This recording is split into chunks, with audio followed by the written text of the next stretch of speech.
Welcome to the Shady 15 Roundtable Special with Eminem and Paul Rosenberg. Celebrating 15 years of Shady Records, the release of the Shady 15 double album, and 10 years of Eminem on Shade 45. This is the Shady Records Roundtable Special. We are celebrating 15 years of Eminem's Intimacy. Shady Records. With Reef. Yes. Cut it out, man. Stop. And also the release of the Shady XV project in stores November 24th. Clap Yeah. for 'em, ladies and gentlemen. Hey. And we are also celebrating 10 Boys, years good. 10 years of Shade 45 Hey. here on Sirius XM. And I am joined by, first up, he's the president of Shady Records, the CEO of Goliath Artists. He's an attorney, an artist manager, a label exec, a Michigan State alumni. Please welcome Mr. Paul Rosenberg. That was good. And you happen to be wearing a Spartans, zip up, so I... Yes, it's a hoodie, actually. Yes. But zip up is, I don't know what that is, but the zipper upper. it's a hoodie with a zipper on it. Yes. Thank you. Yeah, that was a great introduction. I'm glad to be here on my station with my partners, whose station it is, with talking about our record label that we made together as partners. Yo, that intro was much, much more than needed. Well, next. Oh, wait for I'm yours, just saying. buddy. Yeah, let's. Yo, Here we go. Come I need a on. fucking drum roll or something. I'm happy this to better welcome. be good. I'm happy to welcome Shady Records CEO, multi-platinum selling artist, MC extraordinaire, global superstar, and Dallas Cowboys fan, ladies and gentlemen, Marshall Mathers, aka Eminem. Oh. Incredible. Let's Incredible. go, Wait. Hold on. Oh. Incredible basketball player. Where's that? Sweetness. Did you say it? There might have been so much applause at the end of that part. They may have got lost He's in got the a applause. basketball nickname. Really? What is it? Sweetness. Hey, That's nice. Yeah, well, there's other voices in here, so we Yes. should introduce because we have that was funny. the human Bluetooth, America's favorite bootlegger, And moisturizer. and the moisturizer, DJ Who Kid. Yeah. I'm in here. We have super producer, super MC, and he's now very slim. Ladies and gentlemen, Mr. Porter. Would you like some water or a non-carb snack? Would you like some puffed air? Mr. Porter, would you like a microphone, or you just want to sit in the background and just make comments? Would you like a water juice? That's cool too. Listen, right now I'm playing the Paul. Mr. Porter, it would be very imperative Yes. and actually really cool if every time I said something, maybe you just went, woo! That's what I'm doing today. All right, so gentlemen, welcome. First of all, thank you for coming. This is a very important event. 15 years. Yep. 15 years old. Yep. You're like a raging adolescent. Not in this game. It's like being something else. But A lot has transpired. Labels have come, labels have gone. The music business is obviously radically transformed, and Shady still stands strong. How does that make you both feel? well, Marshall. I feel pretty good about that. That's supposed to be you. That's my cue. Yeah. Yeah. I mean, how can it not feel good? It feels great. I mean, I think that Hey, yo. to start. I mean, we started in 1999 with our deal with Interscope, who've been our partners ever since in Shady Records, and it was just really an exciting idea. And I don't want to sound corny, but it was a dream. Like, we both, let's have a record label. Like, it would be amazing. I mean, we came up looking at the same stuff the same way, and sort of being fans of the same types of artists and labels, and thought maybe we could do something like people prior to us had done in our own way. Yeah, I wasn't actually. I mean, when Paul came to me with the idea, it was more like I was more or less trying to use it as a vehicle, because I wasn't sure if it could actually work or not. So I was using it more as a vehicle to try to put my group on. So D12, it was more like this could be what could help us get them. You know what I'm saying? Like, and then when we found out it could actually work, that's when it was like, what the fuck? This is crazy. This could actually work. Because it's not the safe route for somebody, you were already coming off of multi-platinum success, touring, this, that. Yeah. None of it's been the safe route, but yeah, you're right. And as a matter of fact, there were some people who were like, well, why are you distracting him from his own music? And he should be focused on his own career. What are you doing? You're going to get him off track. And I'm like, well, I don't think you know what he's capable of. I don't think you know what I'm capable of. And we believe in this and we're going to do it. Absolutely. And here we are, 15 years later, a lot of success stories under your belt, broken new artists, broken superstars, won Oscars, Just one Oscar. Oh, Oscar. Okay. One Oscar. Oscar. And now we're at the point where you're kind of, celebrating your success. You have the Shady XV project. Yeah, Shady 15. It is XV, but those are Roman numerals, so it's 15. But it just looks cooler. It's also more like to me, it's more like a thank you to the fans and, you know what I'm saying, everybody who's supported us from day one. It's kind of a thank you to those people because, obviously without them, we wouldn't be able to do what we're doing right now. So we wouldn't be here rocking. Woo! Whoa! Whoa! My voice is kind of deep. Thank you, guys. Kid. Whoa! That was good. Thank you. all right. So you mentioned just a second ago how initially you were looking at it as, okay, this is a chance to put my boys on, who you had been, working hard with for years and years, kind of toiling away before kind of hitting it big, and this was your chance to, give them the shot. It was an opportunity for us all to, for it to happen. And they were the first signing, obviously. Yeah, they were the first signing, and then from there, when we saw a little bit of success with that, once we saw that, we were like, oh, let's do it again. This could actually work. Well, in the spirit of talking about D12 and Devil's Night, the album which came out June 5th, 2001. I want to just quickly go into memory lane a little bit, and we're going to play Purple Pills, which is featured on the Shady 15 or XV for those that don't know project. On Shade 45, the Shady Records Roundtable. Shit. Shady Records Roundtable. Is it taper? Shady Records Roundtable special here on Shade 45. Shady Records Sound Rabel. It's the Shady 15 Roundtable Special featuring Eminem and Paul Rosenberg. Yo, another motherfucking exclusive. I kissed a boy and I liked it. Taste of his hairy fat dick. I kissed a boy. Why? Why? That's the remix. 845. We're back. Don't do drugs, people. The Shady Records Roundtable Special. As we go through the show, we're going to kind of go into the vault a little bit. We've got some very special moments. Go into some more of that. Obscurity. Stuff that you've done for Moments Shade we'd 45. like to forget on Shade 45. In celebrating 15 years of your label and 10 years of your radio station. So I don't know if it's celebrating. It's more like mourning. But there's more. There's more. Don't you worry. He's still alive. Now let's move forward just quickly to the next release on Shady Records, which was obviously huge for both of your careers. It was the 8 Mile Project and the soundtrack. Yep. And just very quickly, there's no pressure here, obviously, but you're acting for the first time on film. You're putting together the score and the soundtrack together. What was it like going through all of that? Well, the acting part was easy because I'm acting like I like you right now. So okay, that's good. The natural. Yeah.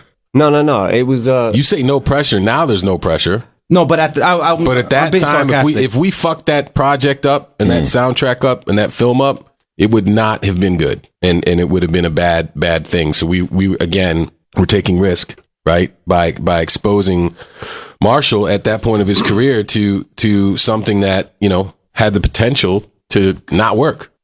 And really, the film has been on a lot on cable recently, and as a hip hop fan, certainly I, and I'm sure everybody in this room appreciates the use of not just the soundtrack and the original music, but the songs that were included. Just the way the film opens with Shook Ones. Like, like no other movie in the fucking universe has done it like that, We picked the songs. We worked really hard to push them through. And You know, a lot of those records were coming up from the scene that Marshall came up in and Mr. Porter came up in, and the sort of hip hop shop battling. Like those were the records that everybody was rhyming on back then. Mm-hmm. So, you know, they would cue up records like Shook Ones or what was some of the other records? That Showbiz and AG record. Yep. The Last Days, the Onyx record. Yeah, Onyx record and the OC record, Time's Up. Yep. Oh, wow. I mean, those were the records people would just go crazy rapping on. Yeah. So we wanted to recreate that feeling.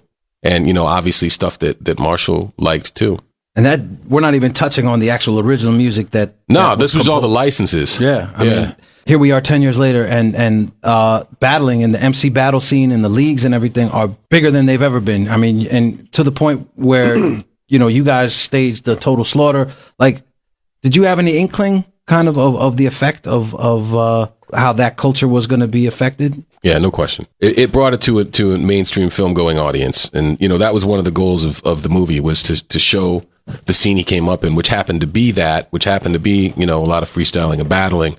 So we wanted to show that to everybody. So I think if anything, it just maybe helped it thrive more because it brought more attention to it. I don't think anybody, you know, like mainstream America kind of saw battling and was like, oh shit, we got to get on this. And then you see all these fucking garbage battles and it just, you know what I'm saying? Mm-hmm.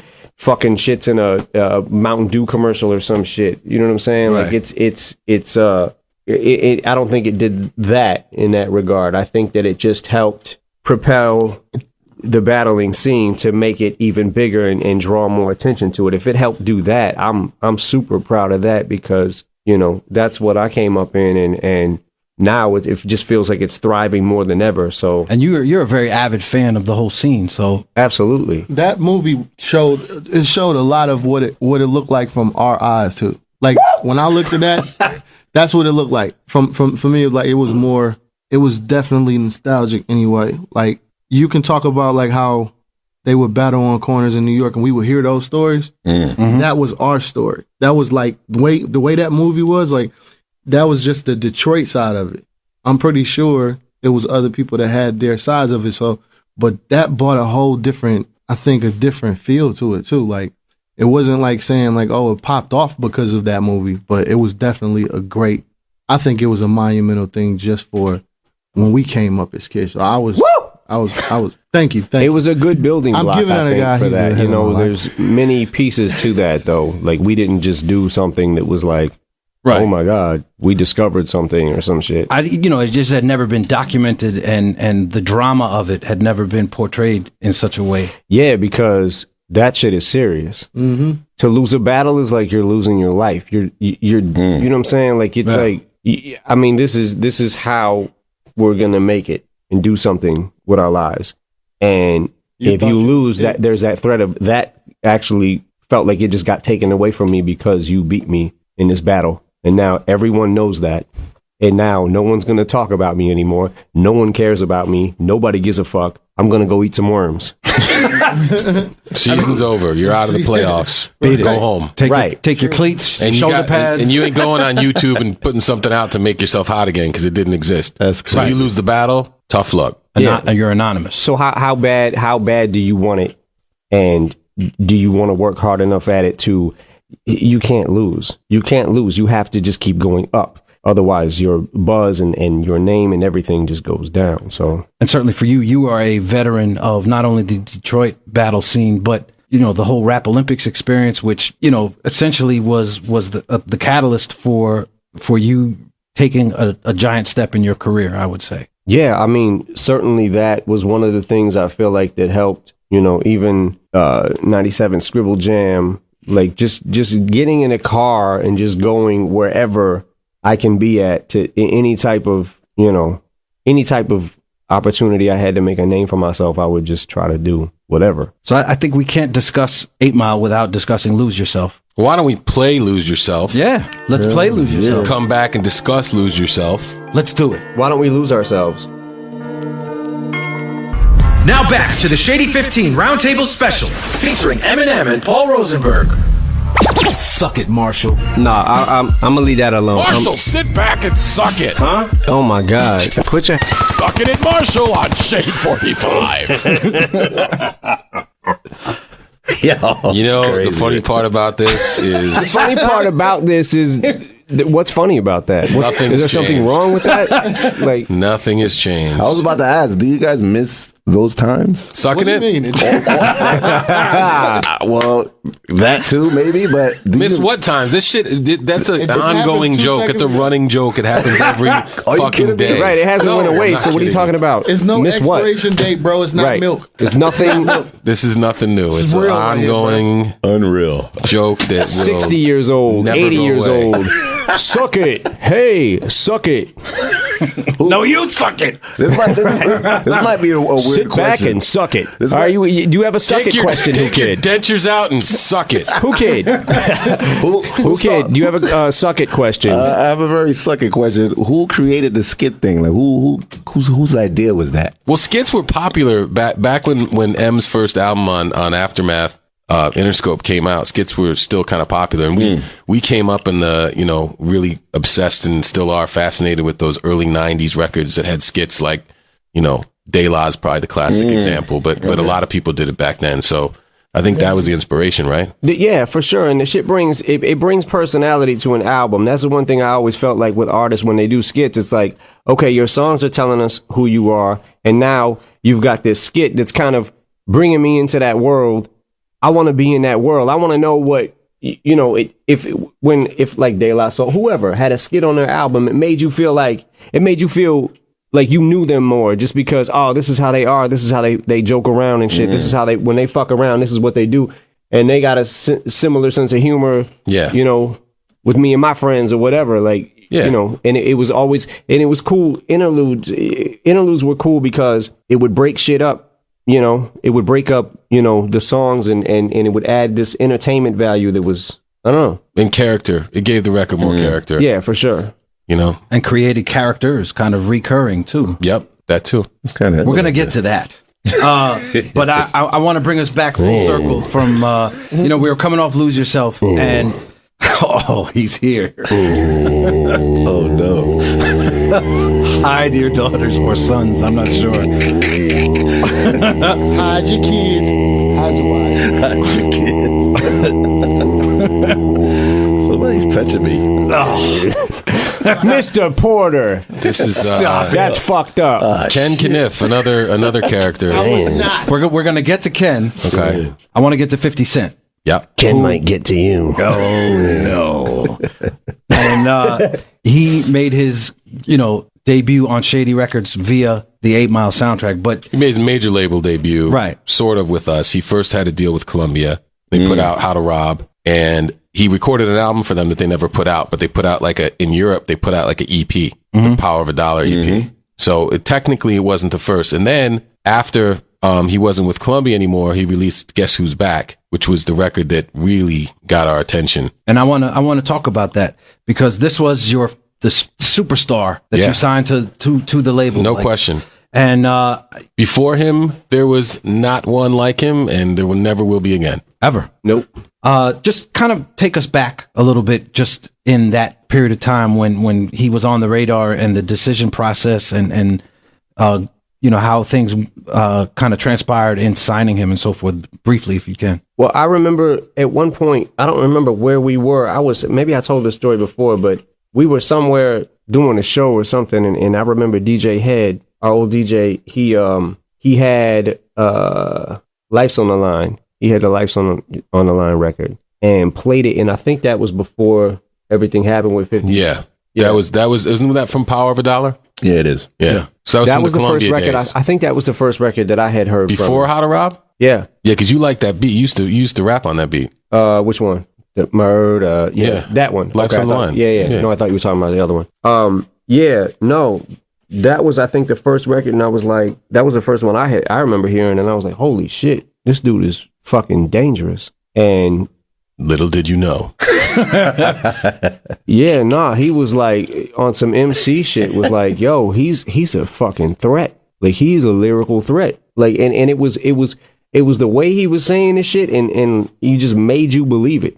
Like Fifth, when he said a fucking like whatever. I mean, he's always been like that, but it was like something that I hadn't heard before. Like, Yeah. yo, this dude, like he he sounds like he's gonna fuck you up. He's talking like, and that's how, like, you know, shit, man. Like rappers, like when NWA first came out, and you know, you had those groups. It was like, this is so crazy because like it was shit was said with such conviction that it was like, it felt like Ice Cube was gonna come out the radio and punch you in your mouth. Mm-hmm. Yeah, I was gonna say that about 50 too. It was like it's the same shit. It's like, it sounds like he believes in what he's saying right now, and the you know, it was the passion behind it, and it was the, you know, the way he said it and the lyrics and all that shit was like, yo, he's a threat. Yeah. So then cut to time later, and you know, 50 was I think that Columbia dropped him. I don't know if it was before he got shot or after. What was it? They dropped him after he got shot. So he gets shot. Not bad enough, right? You're sitting in the hospital, but then your label fucking drops you. Crazy. So, you know, that's not an easy place to come back from. Mm-mm. But he hooked up with Sha, and he hooked up with Theo, his lawyer at the time. And Theo was one of my close associates and partners, and started feeding me the music. Like, yo, I know you know about 50, but you have to hear the new shit he's doing. And I'm like, new shit? I didn't even know he was going to be rapping anymore. Like, you know, the word had reverberated around the industry that this guy was, you know, pretty much a rap.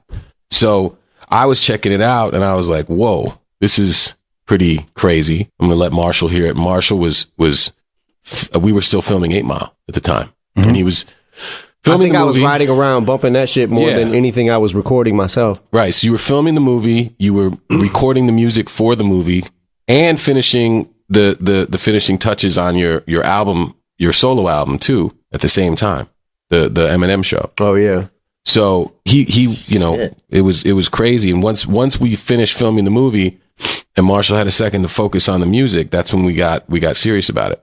We thought, hey, if Dre likes this, he'd be a perfect partner for this, since he has been through the craziness, since he does make the best beats in the world, since if he's feeling this, it would be a perfect sort of match. Right. But I think there was also something to be said about the same credibility factor that Dre gave to me. Yeah. We could use that with Fifth, because anybody who had their doubts about me signing him or anything like that, it was like, you know, for anybody who didn't like me or was like, oh man, now, you know, what's going to happen with Fifth? Is it, you know, it was more of a stamp. Dre stamp could not hurt in any way you go. Mm-hmm. You know what I'm saying? With anything. So it was more about, like, you know, making sure that we didn't fuck this up, and making sure that, you know, especially back then, anybody who hated me is just going to turn his music off, you know? Like, right. If it was just us, if it was just me, like, that's how I think I was probably feeling at the time, was like, man, I don't want to fuck this up. I want to make sure that this shit works, because I want to make sure that I don't want him to not get a chance by certain people, whoever, by turning the radio off or not even buying it because, oh man, he's with him. You know what I'm saying? Like, I wanted to make sure, like, we make this shit official. And Dre putting his stamp on it makes it even bigger for, you know, even more so than what I just said, bringing it to an even bigger audience, because now you got Dre's fans, you know what I'm saying? Like, you've got Dre has so many fucking fans. It was like, yo, between the two of us, man, let's try to, if we link up, this could be a crazy idea. Anything could happen. Anything could happen. And as the kind of as the recording process was going along, at what point were you guys like, whoa, this is gonna be a problem? Immediately. He came out making records. I remember he took a trip out to Detroit. He took a trip out to LA. Everything that I heard was stop you in your tracks. Wow.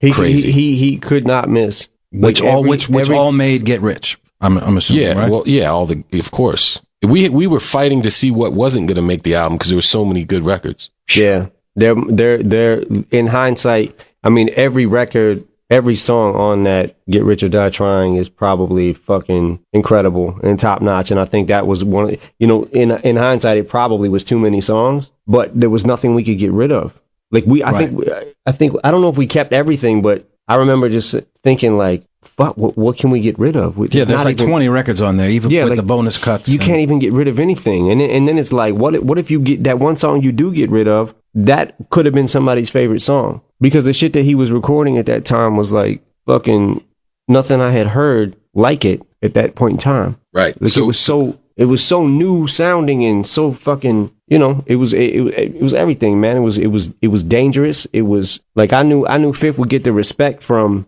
MCs and you know, just everybody. I don't know, man. It was crazy because it was like he was hitting all areas. Yeah, he was hitting the club, he was hitting the street, he was hitting pop radio, he was hitting urban radio, and he gave was Hook Kid a covering job. all the bases. Give me a job. I think the main Mixtapes, they crushed the fucking mixtapes. Nobody's over. ever gonna do mixtapes like that again. Yo, that was the end of it. Like after that, it was like when they was done, I was like, I didn't want to hear no more mixtapes after that. How much this guy made so much money off selling mixtapes, he pulled up one day in front of BT in a fucking Lamborghini. I am not making this up. that was my Monday Yeah, nobody ever did it like that with the mixtape thing, and nobody can ever do that ever again. No, they killed it. It was over. Forget it. People were fiending for those things. Yeah. Fiending. That's the thing because there was a story with his music, and combined with M and Dre, that's like a no brainer. It was 10 million off the back. Like I the mean, sales of was outta course, here. but the records. That's why you were bringing That's- up. You couldn't even take a record out because if you take a All the record can- out, yeah, you're you can messing up have the story. all of those elements, but unless you have the right records and they got the fucking energy and excitement and danger that 50s records had, man, I felt like all we need to do is get people to listen just once. and that's it. Listen once. Well, they listened. Just give us your attention for 2 seconds. Turn this record on, and you will not be able to turn it off. Well, speaking of records that you can't turn off, from the Shady 15 album or project coming Can't out turn me November off. 24th. November 24th. Let's go into 50 Cent in the Club, produced by Dr. Dre. This is the Shady 15 Roundtable Special featuring Eminem and Paul Rosenberg. Obi Trice. Let's talk about Obi, what he meant to the label. You know, Detroit born and bred, and you know, had sold, you know, a couple million albums, and really was like the, you know, a very important component of the label. Talk about that in the context of the history. yeah. So Obi was another chance to sign another artist from Detroit. You know, which we always are excited about. If there's somebody coming out of Detroit that we think would fit what we're doing. So M's old DJ, my old DJ, and friend from college, DJ Head, was playing me Obi's first 12-inch, which was called The Well-Known Asshole. And they put it out independently on vinyl themselves on their label. And I thought he was crazy. I thought he was a perfect fit for us. And at the same time, Bizarre from D12 was a big fan of Obi's too, and brought it to Marshall like, yo, you got to check this kid out, Obi. And, you know, his name was crazy and just stuck with you the first time you heard it. And so we were like, we got to find this kid and, you know, sit down with him and see what he wants to do.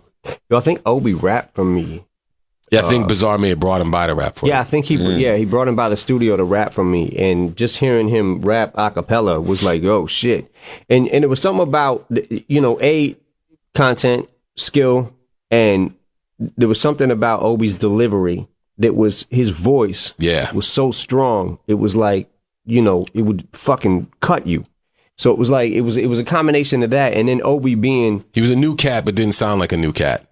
Mm-hmm. It was too seasoned.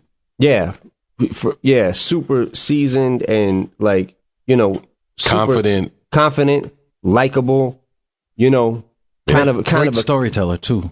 great storyteller, kind of a character. You know, it was like whenever he come around, it's like Obi. You know, it was like he was just fun to be around. You know, and just a good dude. You know, and it was like it was fun to work with him because it was like it was just so, you know, he was quick in the studio. Like he didn't fuck around. He meant business. It was, you know, it was just. And a character, just you know, funny and up for whatever. Just, you know, happy to be down and have the opportunity. And, you know, we loved working with him. And that first album is incredible. You go back and listen to Cheers now. Oh man, Yeah, the beats. That beats are album, ridiculous, I don't care what anybody says. That was one of the best albums we ever put out, and still stands up. Well, let's go to one of my personal favorites off that album, which is also one of the songs on Shady 15, The Setup, featuring Nate Dogg.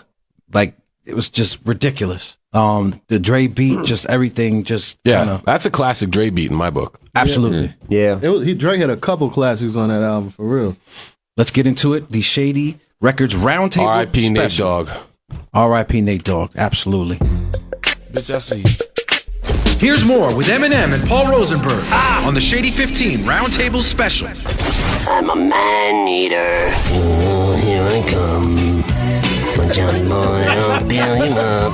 Oh, here you come. I'm a man beater. Shade 45. Oh, we are back. Ken Kniff, man, he's crazy. Shouts to Ken. Shout to Ken Kniff, man. Where did he go? He left. Went to the men's bathroom. Welcome back to the Shady Records Roundtable Special, celebrating 15 years of Shady Records and the release of Shady XV, Shady 15 on November 24th, and also celebrating 10 years of Shade 45. Now, I want to just fast forward real quick to around 2004, where everything is popping. And once again, you're making platinum albums for yourself. The artists, everything is going incredibly, and you guys do kind of like the unthinkable again, stepping out into a business venture that I don't think really had been done before, which is a radio station branded to you. We have a radio station? Yeah. Hell yeah. Where's it Yo, at? we got a radio station. Where's it at? High five. Yeah. Where is it? Let's see it. That's right. Come on, prove it. Yeah, I mean, look, it's kind of like the record company thing, but it's sort of, it's a little different because it wasn't what we had set out to do necessarily. Not saying that, we don't love it and want to continue for as long as we can, but the opportunity came. The opportunity came to us. Ken, he's back. So I think some of the people who are still executives here had a good relationship with Jimmy Iovine, former CEO. It sounds weird saying former CEO of Interscope. And they came to Jimmy and them were talking, and Jimmy said, we want to do, an Interscope record label. We don't have the restrictions that commercial radio has because people are paying, so we can play our own records. Let's do Interscope radio. And they were like, look, we don't know that the brand is what people want as much as the music, but you do have an artist on your label that we think has the brand and the music, and we'd love to do a channel with Eminem. So they came to me and I was like, huh? You want to do a radio, like our own radio station? And it was just Sirius at the time. They hadn't joined up with XM yet, so there was competition. And I think that, there was other artists doing other stuff over on XM, and they were like, no, we're serious. Exactly. Yes. It was so right there, man. Sometimes you just got to go for it. It's all about timing, man. Yeah. I was waiting for the break in the conversation. I was going to say it like right when you said it, and then I didn't want to interrupt and be rude. So I went to my partner, Marshall, and I said, hey, they want to give us a radio station. And he said, you serious? And here we are. I think what you've done with this and most of the ventures that you guys do, you're never lending your likeness or your name or whatever. If you're involved with it, you're committed. You're involved. Yeah, but we don't get involved in that much stuff for that reason, because when we do, we go full in and give it everything we have. So you can't do that with everything, and everything doesn't make sense to do that with. So this was an opportunity to do that and, create a further platform, not just for our artists, but the goal was, okay, yeah, you're going to hear more Eminem music on Shade 45. Of course, it's his radio station. You're going to hear more Shady artists on Shade 45 because it's our radio station. But it was an excuse to just play our shit all day. No, it really beyond that. It went beyond that because we talked about this. Let's get the brass taxes. We did. We said we get to have a radio station. Like, we got to play all the stuff that we always want to hear that other people don't play. Yep. So that was the other goal. So there's sort of three aspects of it. There's the Eminem music, there's the Shady stuff, and then there's what would a radio station sound like if we could create, if we got a hold of it, in our own image and hear what we want to hear that wasn't on the radio at that time. And we've stuck to that. Quite successfully, I might add. I want to take you as a treat, both to you and to the listeners. I have a little, we went into the archives and we've dug up a whole bunch of stuff. And what I'm going to play you very quickly here is... I don't like it. I don't like it, and I don't like where this is going. It's a freestyle, a portion of a freestyle from your first appearance here on Shade 45 with Proof, rest in peace, and Green Lantern. And make it worse, verse after verse. When I disperse this verse, it only gets worse. Cause yo, I gotta piss first, and then I go curse. Curse, fuck shit ass bitch, dick, it works. Yeah, it all works. My dick works, I work out the quirks and the kinks. Yo, it all stinks and smells, cause we stinky as hell and raunchy. And yo, this is the Shade 45 launch, G. And y'all can't understand it, cause we the rock coolest motherfuckers on the planet. 10 years ago, we did that, huh? Yeah. Well, and here we are. Better than ever, stronger Maybe it's than ever. because of that freestyle.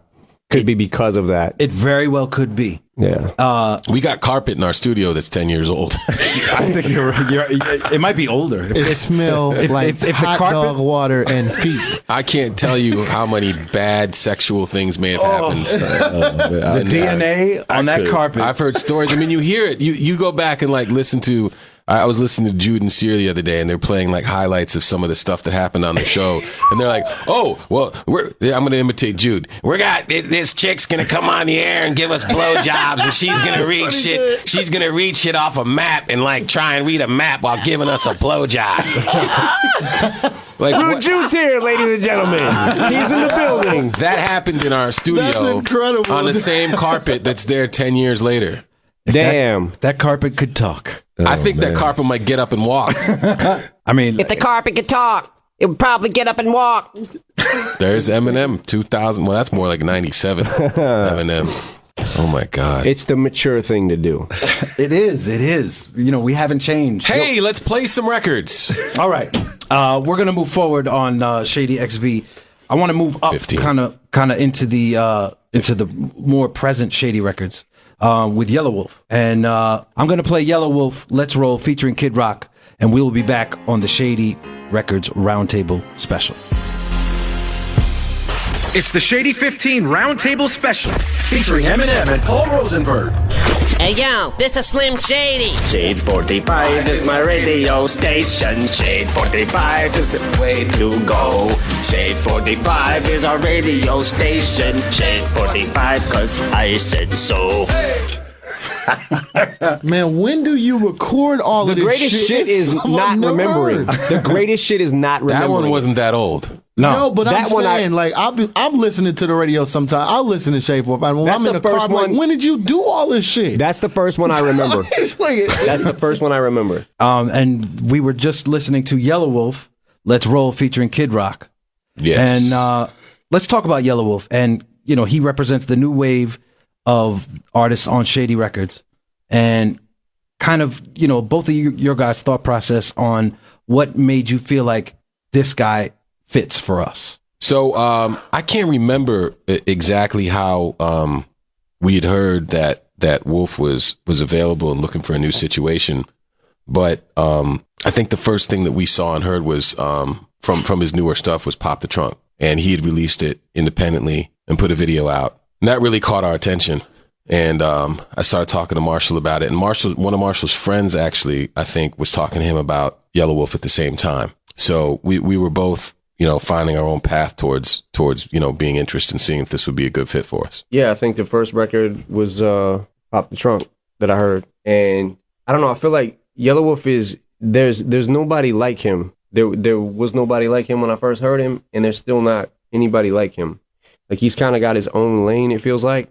And yeah, I mean, look, we've found ourselves as a label to really primarily focus on the sort of really technical aspects of rappers, because I think that's what Marshall does and is a fan of, and that's what I've always been a fan of too. So we focus first and foremost on, you know, artists that can really, really rap, and we thought we saw that in Yellow Wolf for sure. And then his whole story is, you know, extremely interesting, and we thought would have a lot of appeal.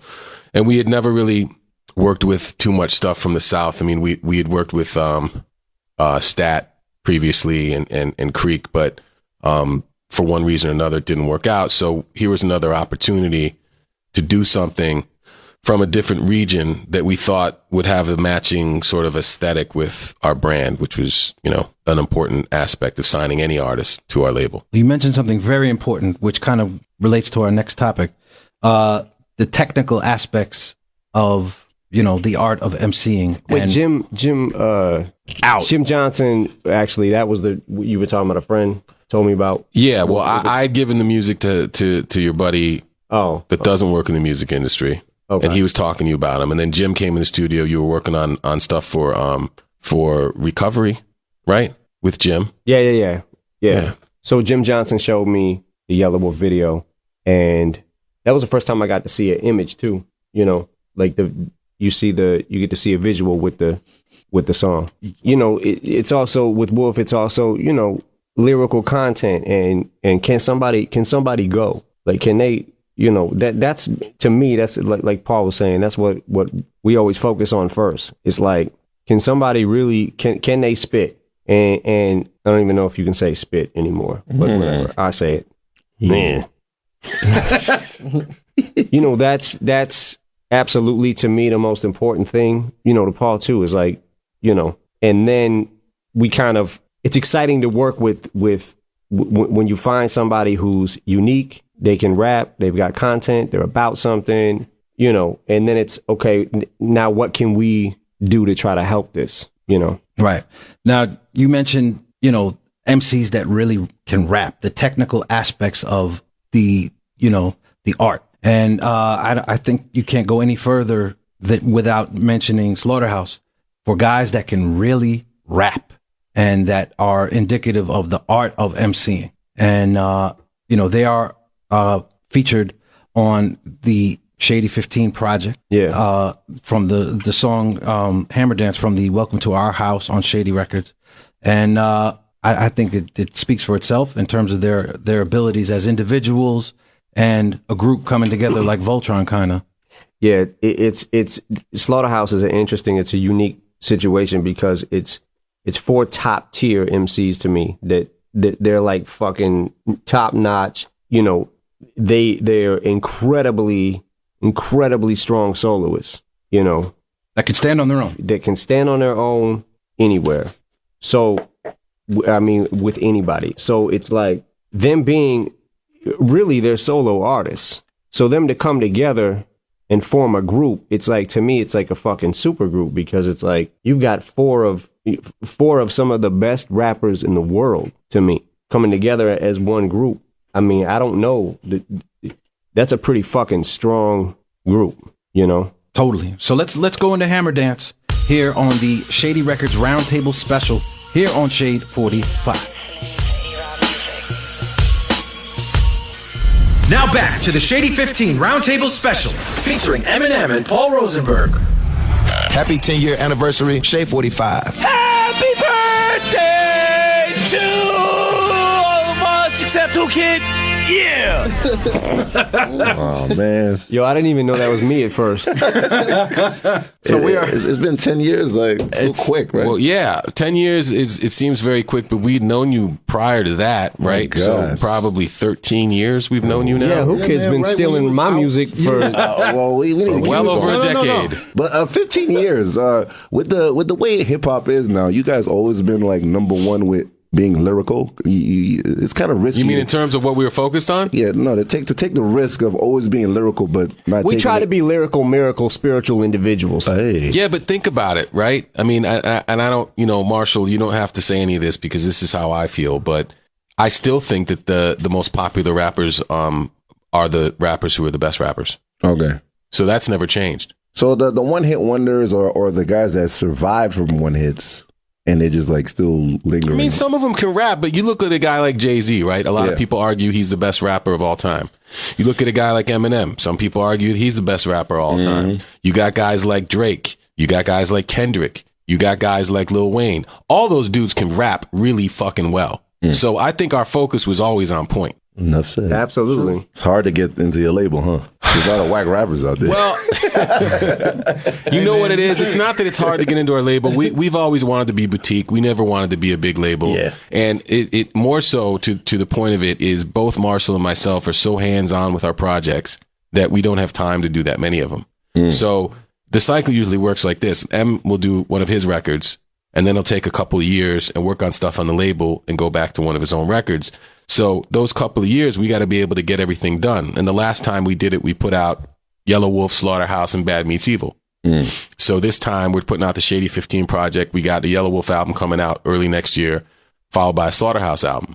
So the cycle's there, but we don't want to take on more than we can really, put our fingerprints on and make the best we think we can do. Well, yeah, because Paul already makes my life miserable enough. So then it's like, if we sign something else after we haven't done what we need to do with the other two groups that we have right now. There's backup, and then stuff might not come out, and then nobody's happy. Because in my side, I've always looked into you guys as a fan, but then I've learned the business aspect of understanding the value of like holding it in and keeping because, a good friend of yours, Kendrick Lamar, kind of he said he's not coming out until his shit is official.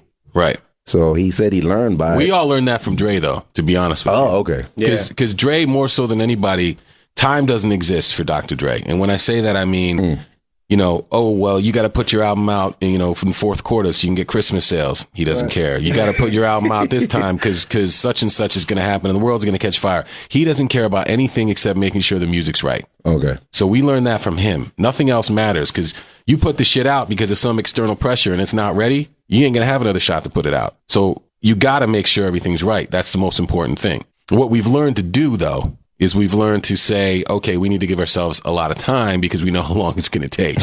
So one of the things we really pride ourselves on is we don't really move our release dates much. We have in the past, but not much. Like when we say something's coming out, it's coming out. We do whatever the hell we need to do to get that record out. You've ever got stressed by M? Like he wants to come out, but you're telling me? No, never. You're telling him, no, I don't never. No. Well, speaking of...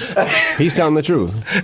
Speaking of the material and release dates and so forth, November 24th is Shady 15 in stores, and it features new music, obviously, from Eminem, and I don't think we should go any further without getting into some what else is there, though? There's Eminem records, there's Eminem, Bad Meets Evil, there's Slaughterhouse, there's D12, the first D12 song in a very long time. How many years has it been, Denon? Wow. Shit. 7? 7 years. First D12 song in 7 years, and it's a banger. Damn. And Slaughterhouse and Yellow Wolf, and we got a record with Skylar, who's an unofficial sort of Shady family member. It's like a little sister. Yeah, so we got everybody on the album is closely affiliated or from Detroit. So we're gonna get to that. So let's get into Guts Over Fear. Let's equalize it. See ya. Feels like a close. This is the Shady 15 Roundtable Special featuring Eminem and Paul Rosenberg. This is Ken. Touch my body. Touch my body. Touch my body. Touch my body. Little boy, little boy, little boy. Little boy, little boy, little boy. That's my spirit. You listening to Shade 45, you understand me? That was an actual promo on our radio station? Yes, it was. Oh, I like that. What the? Yo, you know what's funny?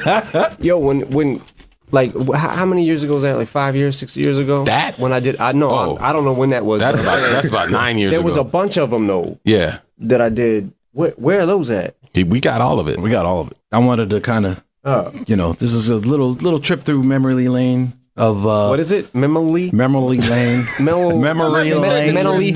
Mentally lane. As we move on, we are celebrating 15 years of Shady Records and the release of the Shady 15 project in stores November 24th, as well as 10 years of Shade 45. And the release.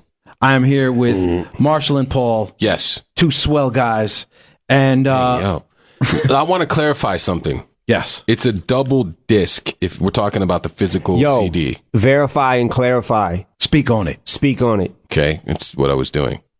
Oh, okay. I was trying to give you an official. Thank you. Yeah, no, that's good. Thanks. So it's a double disc. One disc is of all new music, of all the current artists on the label, plus some friends and family. Gotta wave it up. And then the second disc is the Shady sort of greatest hits and some of the I think some of the biggest records that we had put out. And we didn't have room for all of them, and we wanted to do 15 songs on the greatest hits. And I want to also point out one other thing. This is the 15th album that we're releasing on the label, coincidentally. 15th album, 15 years. It's a lot of music. Wow. For a couple of dudes from Detroit to put out. It's a lot to be proud of. Know what I mean? Yep. So I want to talk about a record and play a record that kind of made my face screw up upon first hearing it. It's those Slaughterhouse guys again, and this time they're with the man, the legend, DJ Premier. Yes. And the song is entitled "Y'all Already Know." Crazy. And Y'all already know. Y'all already know. Excuse me. And man, oh man. Man, oh man. This record reminds me of like the reasons that we wanted to sign Slaughterhouse in the first place. Yeah. It's just like a straight, hard rap beat that is just pure and created for nothing other than dudes to rap really well on. And it just feels good to listen to, and we love it. Well, you know, without further ado, y'all already know. Woo! Slaughterhouse! Yeah. Here's more with Eminem and Paul Rosenberg on the Shady 15 Roundtable Special. Hey yo, it's the new Rocky theme. His palms are sweaty, knees weak, arms are heavy. There's vomit on his sweater already. Rising up, back on the street. Yeah. Took my time, took my chances. It's the eye of the tiger in the music. The moment you own it. Shade 45, bitch. Woo! Yeah. Welcome back to the Shady Records Roundtable Special. What do you think of that one? I don't know. Where was I when all this was happening? What the fuck? You know, we have our ways. I don't remember that particularly, but I'm funny. You are. At least, hold on. At least I was funny. I think you still have a lot left. Thanks, man. Yeah. Thanks, dog. Here on the Shady Records Roundtable Special, I'm here with Marshall and Paul. We are talking all things Shady, 15 years in the game. Let's listen to another new one, though. Yeah. Okay, this song is called Twisted. It is myself, Skylar Grey, and Yellow Wolf. Yeller! Who produced it? I did. All right. Woo! Myself did. Myself. Hi, did. myself. I heard he's really dope. He's good. He's great on the beats. Here it is, Know what I mean? Twisted. Only on Shade 45. It's the Shady 15 Roundtable Special featuring Eminem and Paul Rosenberg. This is Slim Shady. Shit for the fame, shit for the fame. This is my station. This is my station. Shit for the fame, shit for the fame. I love satellite radio. I love satellite radio. I like that. Turn your radio up. It's a little Hey. That was for the clubs. EDM right there. Yeah. Yeah, It's yo, perfect for what you're playing these days. Yeah. that is the full version. The full version is actually on the greatest hits on Shady 15. Yeah. And we're back. And we are talking Shady 15 on the Shady Records Roundtable Special. Here on Shade 45, I am with Marshall Mathers, a.k.a. Eminem. Back. So, Eminem, where do you find your inspiration? Back. Back. Back and back. Back. What if that's how all interviews turned out? There was a time when all interviews did turn out like that, my friend. And man, was it fun. Fun times, man. That was fun. You know, if there's one thing that I personally admire about you both is, you know, you've always... Stupid. I'm being serious here for a moment. I'm sorry. You have always given it up for your hometown. There is Detroit. It's right there, tattooed on the shoulder. Like there is no doubt where you're from, what it's all about, the pride in, you know, your hometown and your upbringings. Absolutely, man. And it brings us to the last song here that we're going to talk about, which is it's quite a lineup here on the Shady 15 project. It's new material and just there's a great story behind it in terms of the making of the record, but I just want to read the lineup real quick. The song is entitled Detroit versus Everybody, featuring Eminem, Royce the 5'9", Big Sean, Damn. Danny Brown, Damn. and a newcomer, Dej Loaf. Damn. Dej Loaf, and let's not forget Trick Trick. And Trick Trick, of course. Better not. And produced by Shade 45's own Static Selector. Yep. And myself. And Marshall. Yep. Yeah. You know, let's talk about this real quick. Let's talk about it, man. Let's talk about it. So what had happened was Royce and I were talking about the idea of making this record with Yo, verify and clarify. Yeah. Royce and I were talking about the idea of making this record. Of course, it was inspired by the brand that Tommy Walker and his team started in Detroit called Detroit versus Everybody. We've been doing collaborations with them for the past couple of years with Shady, doing the Shady versus Everybody stuff. And they're really good guys, and the brand has grown. And we just had this idea to possibly make this Detroit versus Everybody record. So obviously we wanted to present the idea to Marshall, but before we did, I think we wanted to find a track. So, you know, one day I was listening to our station, and this happens a lot, actually. It's really strange. I'll hear stuff on our station that I didn't know about, and, you know, something will come out of it. So in this case, it was during Static Selector's show, and he was playing the sample that we ended up using for the song. And I heard the original, and he was playing it because it said static in it, the word static. And so he was playing it as part of his show. And so I hit him. I was like, yo, did you ever make a beat out of that sample? Like, if you didn't, you should, and you should send it to me. And he was like, I got one that I've been working on. I'm gonna send it to you. So he sent it to me, and I was like, man, this might be, you know, perfect for this idea. So I sent it to Royce, and next thing I know, he's like, I got a verse on it, and I'm gonna get Dej Loaf to come in and do something on it too. So that was the sort of foundation of the record. Oh wow. And you know, the caliber of the Detroit MC. Let's talk about that for a sec, because there's really a lot to be said about it.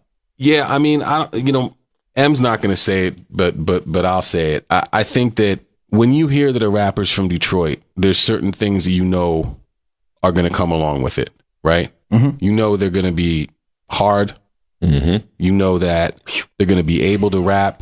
You know that's going to be that it's going to be hardcore. You know that they're going to be able to rap, and you know that it's not going to be on some bullshit. That, for me, whenever I hear somebody from Detroit, those things I know are automatic, right? So, you know, there's this breed of MC that I think came out of the city, and it comes from the same sort of, you know, pride that you were talking about earlier that we have in the city. People rep it so hard, and it's because I think it was overlooked for so long. It's in terms of hip hop, the city was overlooked for a very long time because not that many things had broken out of there. So people really, really tried to rap extremely well for a very long time to get attention, a la the guy sitting next to me, right? So I think that is where a lot of the core of these guys that are, you know, even still coming up now comes from. It was like this quest to, you know, get recognized, and it forced people to become really good MCs. It feels like it's always felt like, it kind of still feels like, in regards to what Paul is talking about, it feels like we've always been the underdog. Yeah, you know, and the city remains in underdog status for obvious reasons. Mm-hmm. Yeah, so I mean, given that mentality, I think that it inspired and inspires people still to this day to try to, you know, rappers, you know, to try to rap as well as they can. Yeah, and prove people wrong. I mean, that's what the underdog does, right? Yeah, absolutely. And I think Shady has championed the underdog. Shady is the underdog. Yeah. You know, 50 Cent was an outlaw, was a blacklisted underdog that nobody ever gave a chance in hell to shine. And I think you could say the same for Obi in a way, you know, on down the line. And it, you know, it represents kind of your commitment to championing those underdogism. Yeah. So this song is, you know, just obviously, you know, some of the artists that we really like, and, you know, just a way to sort of bring that whole mentality that we were talking about and describing into a record. No, does it feel good that, you know, you guys always been the entity of Detroit, but now there's other elements? Yes. It's like a movement now. Where very good. Atlanta, Philly, Florida, New York always had multiple artists, multiple movements, but finally you guys have other elements where it brings Detroit like a little energy now. Like you guys are doing that shit. It's about motherfucking time. Yeah, I mean, and to that point, I've said this before, but there was a time where, you know, there was other artists in Detroit that were trying to do, you know, some of the things that we had done or, you know, wanted to get their own stories. And somebody said to us, you know, a few people said to us, like, man, it's tough for us to get on out there because people look at us like, well, if Shady ain't fucking with you, then you're probably, you know, not that good.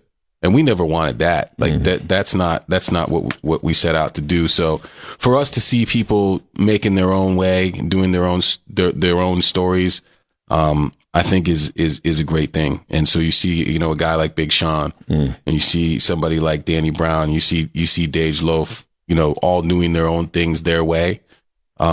It's great. It must be mind-boggling too, because they've all kind of like wished that they've done a record with M. And I mean, I've interviewed all of them. I'm not gonna say that, but I've interviewed all of them, and they've all mentioned it in every interview. Well, here's the record. Now back to the Shady 15 Roundtable Special, featuring Eminem and Paul Rosenberg. Queef on Shade 45. Now that might be my favorite one.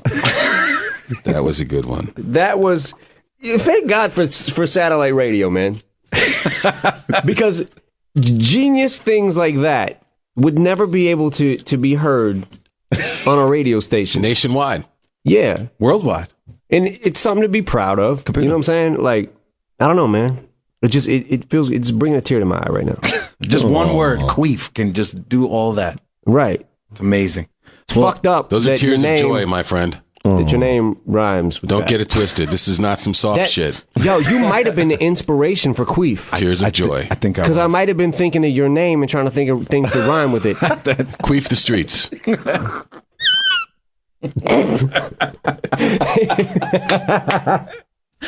And that, my friends. Yeah. What's the first thing that comes to mind when you think of Reef?